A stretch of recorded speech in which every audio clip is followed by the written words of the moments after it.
Ayan guys, i-share ko lang yung binigay sa akin ng aking anak. Ayan, may pan-display na naman ako guys. Alam na alam niya ang kaligayahan ko na mahilig ako sa mga pan-display na mga gamit. Ayan. Ayan, oh, may mga baso pa. Magaganda siya guys. Ayan siya. Ayan, magaganda niya, diba? Tapos ito. Ang gaganda niya. Ayan. Ito pa. Ito. O, diba ganda niya? Ano kaya to nasa ilalim? Titingnan din natin guys. Ayan. Wow, ang ganda guys. Ayan siya. Ganda niya.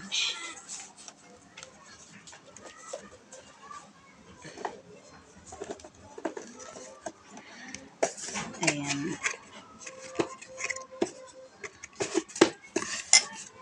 Ayan. Ang dami ko na naman mga pan-display guys. Ayan. Ayan.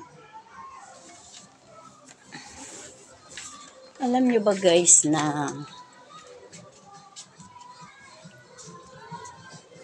ay papakita ako. Ayan. Siya rin ang bumili nito. Ayan. Regalo din niya ito sa akin. Kaso ito hindi ito.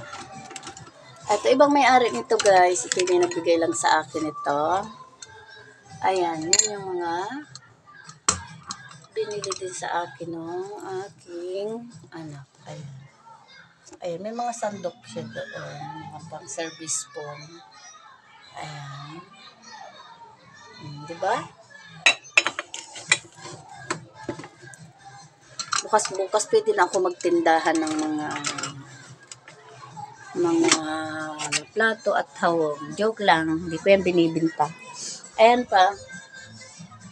Ayan guys. Ayan.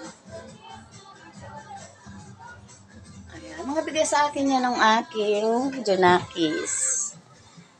Alam niya kasi niya na mahilig akong bumili ng mga pan-display. Mahilig talaga ako guys sa mga pan-display na mga gamit. Ayan, kulang na lang sa akin istante para maihanay ko siya ng maayos. Kaso, wala akong pampagawa ng istante kaya isisiksik ko na lang siya doon. Tabi-tabi na lang muna sila doon.